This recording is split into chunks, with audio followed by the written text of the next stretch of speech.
Halo Sobat KM, kembali lagi bersama saya Ardianti di program Kabar Makassar Petang. Hari ini saya akan memberikan informasi seputaran Kota Makassar dan sekitarnya. Ini dia berita pertama.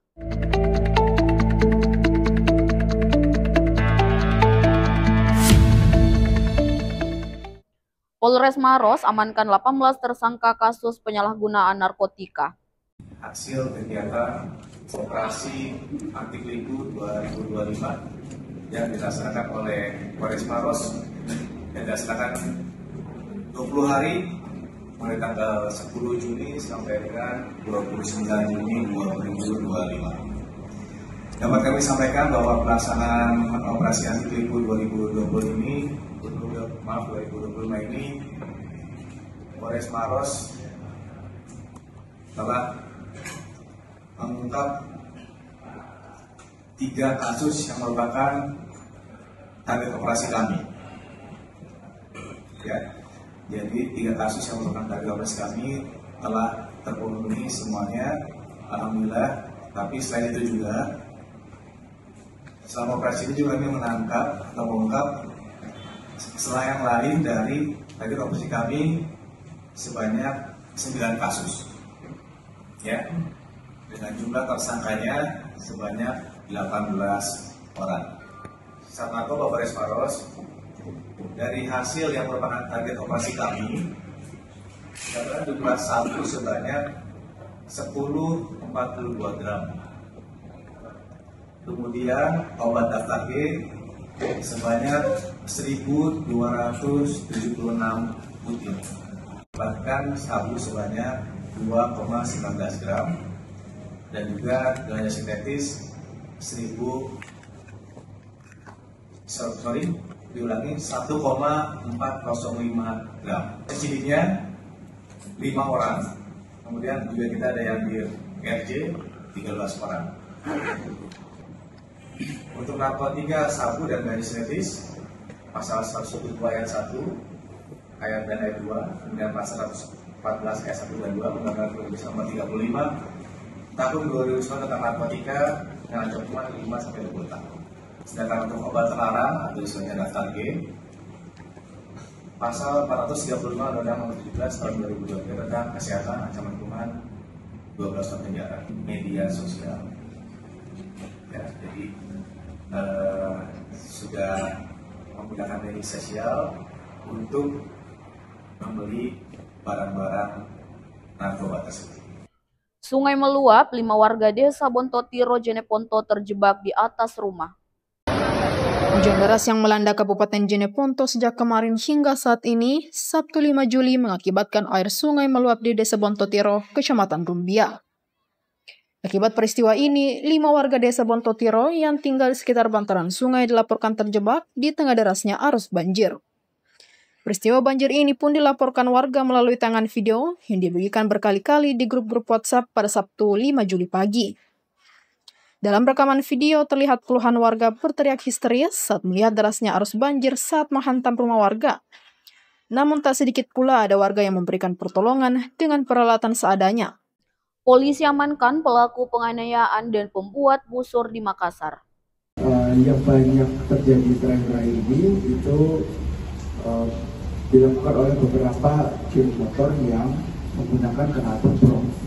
Nah, kami juga mengamankan beberapa pelaku-pelaku yang menggunakan para busur, juga parang, serta alat yang digunakan untuk membuat para busur tersebut. Polisi mengamankan 7 orang yang diduga sebagai pelaku penganiayaan dan kepemilikan senjata tajam.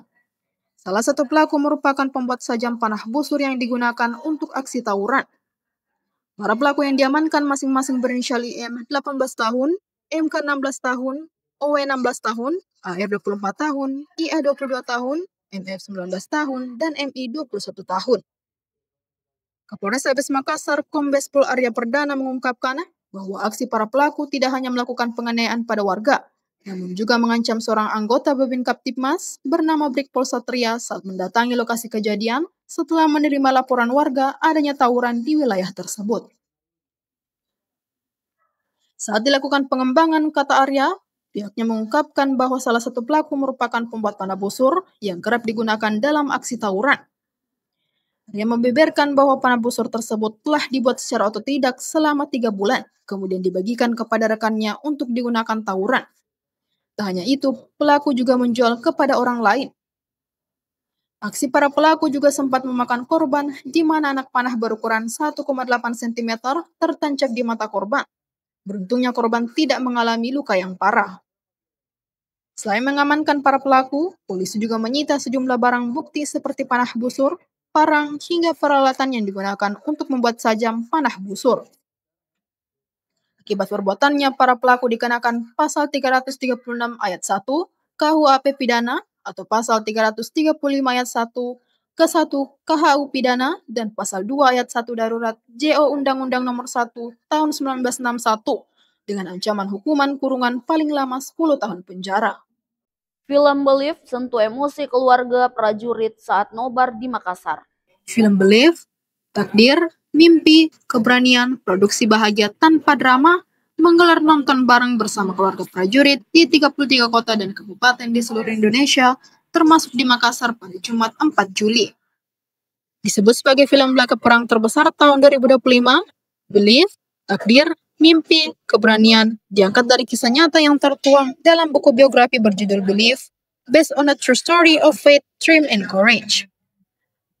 Disutradarai oleh Rahabi Mandra dan Arwin Triwardana, film ini mengambil latar belakang perjuangan prajurit Indonesia dalam Operasi Saroja tahun 1975 dan 1999. Tak hanya menampilkan ketegangan di medan laga, namun film Believe juga menyuguhkan kisah yang dekat dengan hati tentang keluarga serta penantian orang yang dicintai. Suasana haru menyelimuti nonton bareng di bioskop yang ada di Makassar. Tak sedikit yang meneteskan air mata ketika menonton adegan yang ada di film tersebut karena terasa begitu dekat, bahkan seperti cerminan kehidupan sendiri. Film Believe yang akan tayang serentak di bioskop-bioskop seluruh Indonesia mulai tanggal 24 Juli 2025 mendatang telah disaksikan terlebih dahulu secara eksklusif oleh keluarga para prajurit di 2 bioskop yang ada di Makassar. Produser film Believe, Kelarina Judisari menyebut jika acara nobar yang dilakukan merupakan bentuk penghargaan terhadap keluarga prajurit. Hadirkan hunian bernuansa Jepang, PT Dax Jaya resmi luncurkan Sakura Village 2.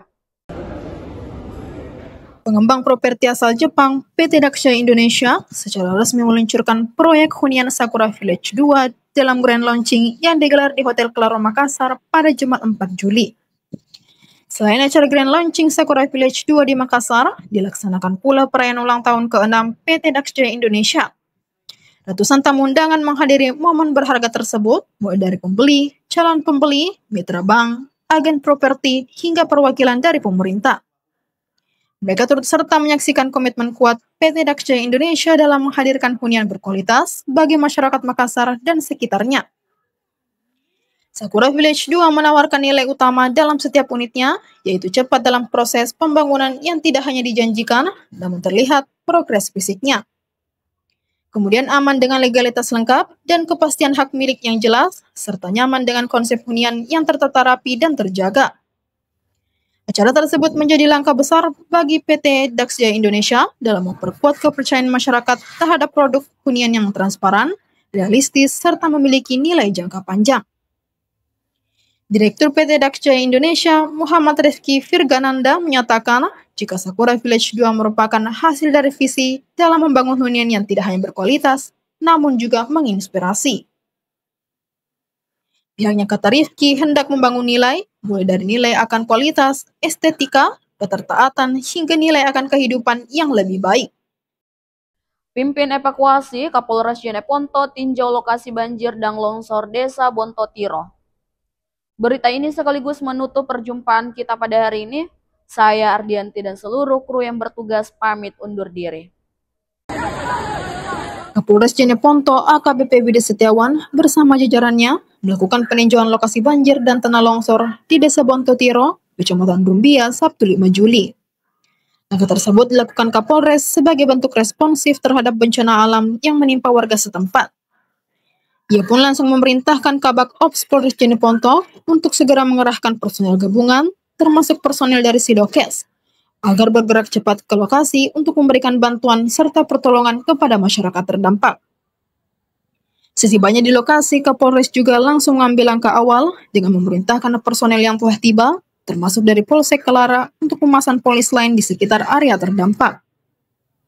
Hal ini dilakukan sebagai upaya pengamanan agar warga tidak melintas di daerah berbahaya, mengingat arus air yang masih cukup deras dan kondisi tanah yang masih labil.